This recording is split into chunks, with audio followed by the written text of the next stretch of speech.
Hi guys! This is Mommy Figuracion and welcome back to my channel. So for today's episode, meron tayong i-unbox na product.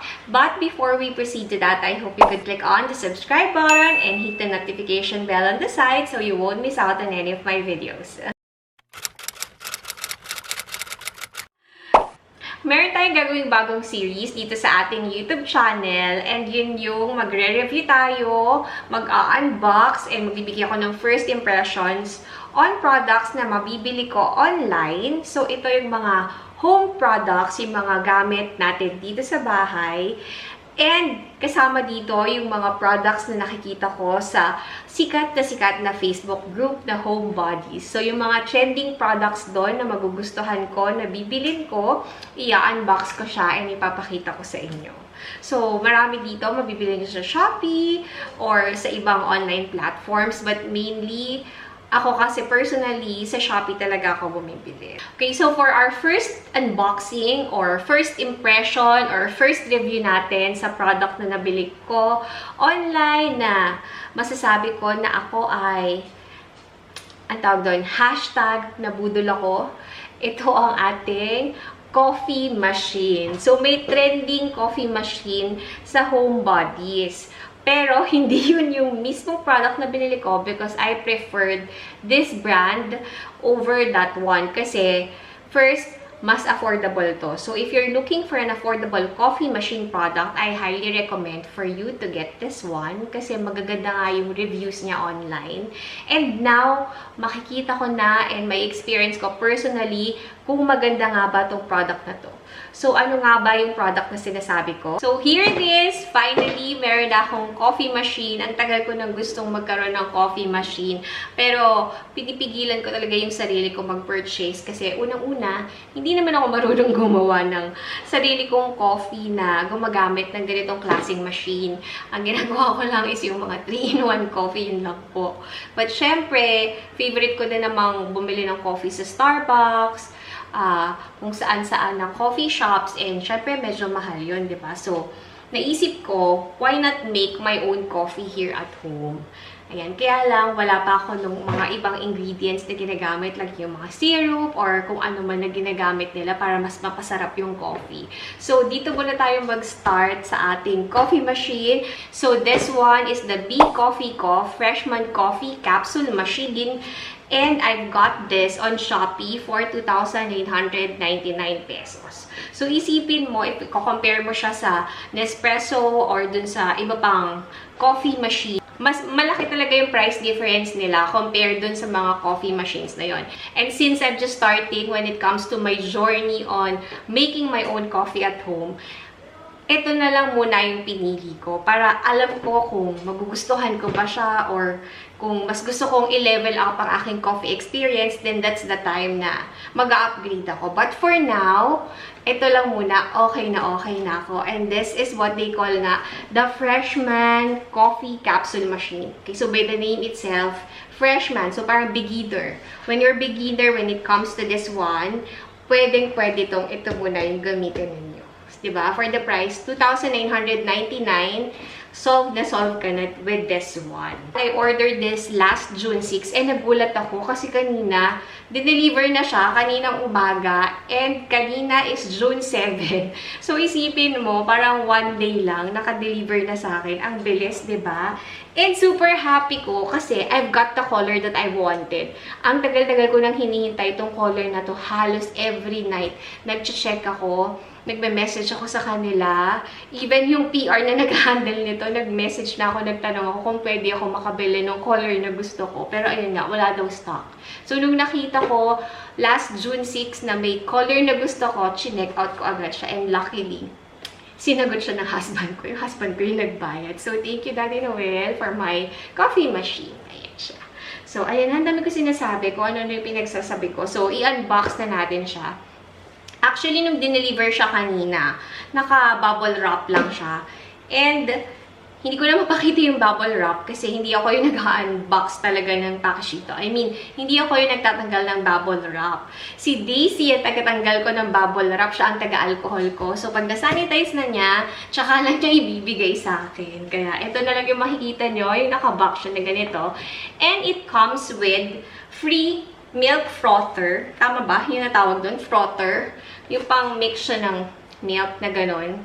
Para mas maging frothy yung milk. Ayan siya. Electric siya. Lalagyan mo siya ng battery. May kasama siyang free na ganito. Actually, di ko alam paano ito gamitin. Pero may battery siya. Ayan, lalagyan mo siya ng battery. So, magpapahanap tayo ng battery. Ayan. And may kasama rin siyang discovery kit. So, yung Bee Coffee, nagsisell din sila ng coffee pods. So, may kasama siyang parang yung 4 capsules. Kung ano yung flavor na meron sila, lahat nandito. So, share ko yan sa inyo later. But for now, let's open this one. Super happy ko with this purchase. Ayan ang box niya. Here. On the other side, ayan. Plus, ito pa yung isang side. Okay, so nakalagay dito, this coffee machine is suitable with Nespresso Original and Nespresso Compatible capsules only. So, kung hindi mo type itong kanilang coffee pods, you can use Nespresso na pods. So, let's unbox it. Diba, isipin nyo, for $2,999, you get this machine, may free ka na frother, plus matatry mo yung coffee pods nila na 4. Actually, may bundle rin sila na may mga kasama na talagang coffee pods na kung ilang pieces ng ganito, lahat, may ganon. Kaya lang hindi yun yung kinuha. Kinuha ko lang muna yung ganito para mas mura siya. And tatry ko lang muna rin kung ano yung magugustuhan ko na flavor. So, when you open it, it comes with a warranty card. So, yun yung maganda with this one. Kasi, meron siyang warranty for 1 year. So, kahit online mo siya binili, meron pa rin siyang warranty. So, ito yung advantage compared kung bibili ka ng mga China brands na mas mura. May nakita kasi ako parang mga 700, may color pink pa na gano'n, 700 pesos lang. Pero yun kasi, syempre, wala siyang warranty. With this one, may warranty ka for 1 year. And may kasama rin siyang instructions manual. Dito, merong detail way kung paano mo siya gagamitin. And nakalagay din dito yung mga flavors ng coffee nila. So, pwede kang makagawa ng Americano, latte, cappuccino, and mocha. And then, meron siyang ganito, yung parang lalagyan ng itlog. Ano bang tawag dito? Ayan, may kasama siyang ganito. And dito na siya. Guys, chinek ko siya ngayon sa Shopee. Wala na, out of stock na siya. Chinek ko rin sa Lazada, out of stock na rin tong color na to. So, feeling ko, very wise yung decision na ginawa ko na i-grab na siya talaga last night. So, here it is. Yeah. Hirap na hirap ka, girl. Hindi, nalaglag ko. Ano ba yan? Ayan, Daisy to the rescue. O, diba? Charan! Here, ito yung nalaglag. Wish ko lang hindi siya basag kasi maiiyak ako kung nabasag siya. Ayan, hindi siya basag. Okay lang. So, I've got the color white and ito talaga yung color na gusto ko before pa. Okay, so this comes in 4 colors. Black, red, orange, and white. Ilang months na ang available lang online is yung black, yung red, yung orange. Muntik na ako mag-give-in doon. Pero buti na lang, napakontrol ko yung sarili ko and nahintay ko tong color white kasi sobrang ganda niya. Look at this one, no? Bagay na bagay siya sa aking kitchen. Diba? It's nice. Kasi gusto ko dito sa kitchen, it's either white lang or pink. Yan lang ang mga pwede na colors dito sa atin. Okay, so this is our coffee machine. Look at this one. It's color white. It's super pretty. Sobrang ganda. Ito yung parts niya. This is the handle. Ayan, yung i-open mo. Lalagyan mo siya ng coffee pods here. Ayan. And then, we have here the coffee outlet. This is the coffee outlet. So, this one naman is the waste capsule container. So, yung pods na gamit na, dito siya malalagay. And we also have the removable dip tray. Ayan siya. And this one is the drip tray grill. Ayan. So, dito siya nilalagay. Ayan, may parang igaganon mo siya. Ayan. Okay, so, ayan, nakadikit na siya. Here naman at the back, okay, so, ayan, parang may rubber siya here sa ilalim. Kaya pag inaangat ko siya, parang dumidikit siya. We have the water tank. Ayan siya. So, itong water tank natin, ang capacity niya is 700 ml. Ayan siya. So, lalagyan mo siya ng water here. Close mong ganyan. And, ibabalik mo lang siya. Ayan na siya. Ito yung saksakan niya. So, kailangan mo ng adapter with this one. So, yung watts niya is 1,400. Over here, we have the touch control panel. So, meron kang 3 settings like that. Ang nakalagay is this one is ristretto, espresso, and lungo. Sana tama yung pag-pronounce ko. Ito na ang ating coffee machine and first time natin siyang gagamitin. Okay, so sa instruction manual, may nakalagay naman kung paano mo siya gagamitin for the first time. And it says, lagyan daw natin yung tank. Fill up the tank. 80% full with water. So, better daw if yung gagamitin mo is filtered water. So, papalagyan natin siya ng tubig kay Daisy. So, here's our water. Ayan siya. This is filtered water. Make sure na tama yung pagkalagay mo. And the next one, ipa-plug na natin siya. So, narinig niyo yun. Yung pagka-plug ko, may nag-beep. Merong beep sound. So, I think yun yung indicator na ready na siya na magamit. So, you have to make sure na nakasarado tong part na to and yung water inlet nakalagay siya ng maayos. To heat it up, itatouch natin any control dito sa kanyang touch panel. Ito yung may drawing na mugs na pinakita ko sa inyo kanina. So, merong lights, yung 3 cups and nagbi-blink siya. So, ayan. It's still blinking up to now. Okay, so make sure na meron kayong glass na nakalagay dito kasi ay, hindi kasya.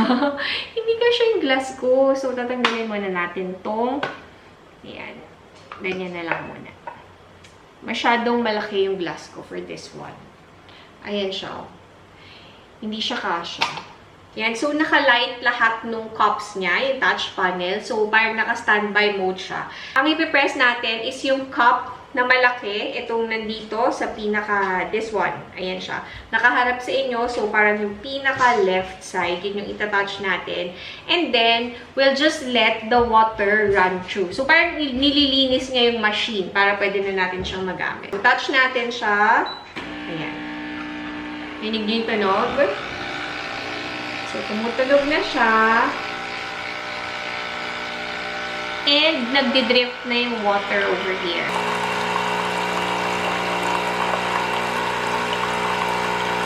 Once it's over, it means pwede na natin gamitin ang ating espresso machine.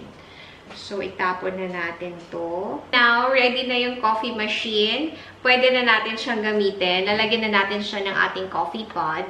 So, ito yung discovery kit again. So, kasama siya dun sa binili ko, dun sa binayaran ko na 2,999. And this one, meron siyang 4 flavors. So, parang meron kang free sample ng 4 flavors nila. Kung ano yung magustuhan mo, pwedeng yun yung i-purchase mo. Pwede mo siyang bilhin ng isang pack na ganon per flavor. Or pwedeng meron din silang bundle na lahat nandun.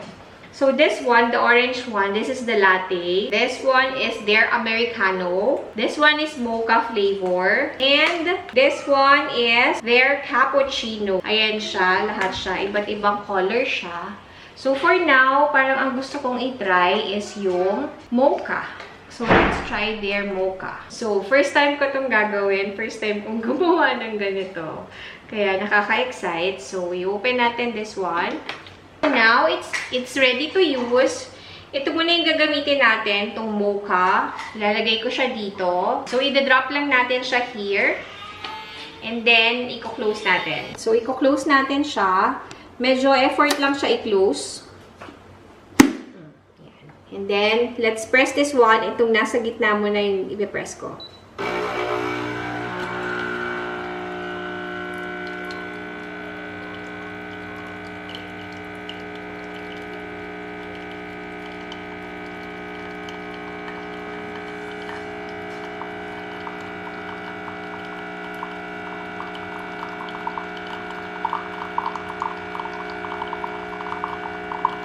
Okay, so habang nagdi-drip siya, kung ano yung pinrest mo dito, nagbe-blink siya. Nag-stop na siya mag-blink and may ilaw na lahat ulit tong control dito on top. Naka-standby mode na ulit yung mga lights natin dito. So that means okay na, nakunin natin tong coffee natin over here. It's ready na siya. Ayan, so ayan o. So, amoy pa lang nung coffee, nung nagdi-drip pa lang siya, sobrang bango na. So, ito yung na-drip natin. And then, after that, ililift natin tong handle para ma-eject yung coffee. Ayan. So, nalaglag na siya over here. And, so, itatapon na natin siya. Ayan na yung ating ginamit na coffee pod. Ayan na siya. So, pag wala siyang coffee pod sa loob, madali siyang i-close. Pero once na meron, medyo effort siyang isara. Ito ang exciting part. Ito ang ating na-drip na coffee. So, depende sa'yo kung paano mo i-mix yung coffee mo. But since ako, sabi ko nga sa inyo, first time ko lang itong gawin. So, hindi pa ako marunong kung paano talaga makagawa ng coffee na masarap. Ang gagawin ko lang muna is this one, tong mocha. Then, lalagyan ko siya ng milk. So, here's my milk. I-mix ko lang siya. So, kung gusto mo na naka-froth yung milk mo, pwede mo siyang iganto. Wait lang.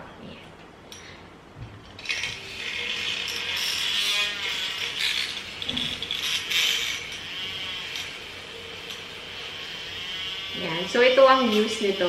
Pwede mo itong lagyan ng ice. Kung gusto mo is iced coffee. Pero ako kasi mas prefer ko yung hot or yung warm na coffee. So, dagdagan ko siya ng water. Here it is. And lagyan ko pa ng konting milk. Yan siya. O, diba? So, ito ang aking coffee. This is the first coffee that I made using my Bee Coffee Freshman Coffee Capsule Machine. And look at that! So, wala pa ako ng mga syrup or yung mga nilalagay nilang kung ano-ano sa coffee nila. So, mag-order tayo niyan. Tsaka tayo gagawa ulit ng video para i-share ko sa inyo kung ano yung mga coffee recipes na natutunan ko. Tama ba? Recipe yung tawag dun. Coffee recipe na mga natutunan ko. I-share ko yun lahat sa inyo. So, for now, it's this. And ipapatikim ko to kay Daddy Noel. Okay, so this is the Bee Coffee Co. Freshman Coffee Capsule Machine. And this is very affordable. It's only 2,999 pesos.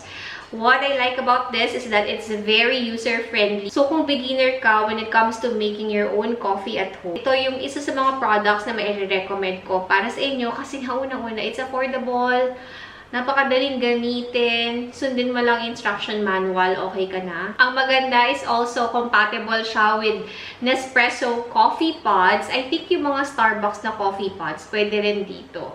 So, ayun yun, marami kang pwedeng magawa with this coffee machine.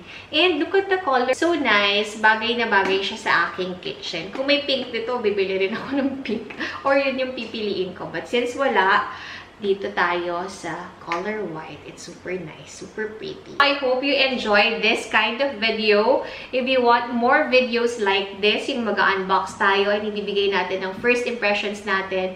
And pipilitin ko talaga na maging sobrang raw nitong vlog natin when it comes to unboxing and when it comes to giving my first impressions para alam niyo talaga kung ano talaga experience ko, kung ano yung nangyari. Kumbaga parang unfiltered ang ating video.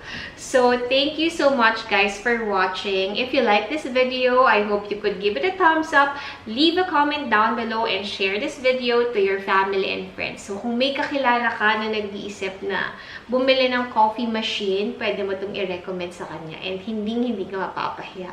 So, that's it. This has been Mommy K. Thank you so much for watching and I'll see you on the next one. Bye guys!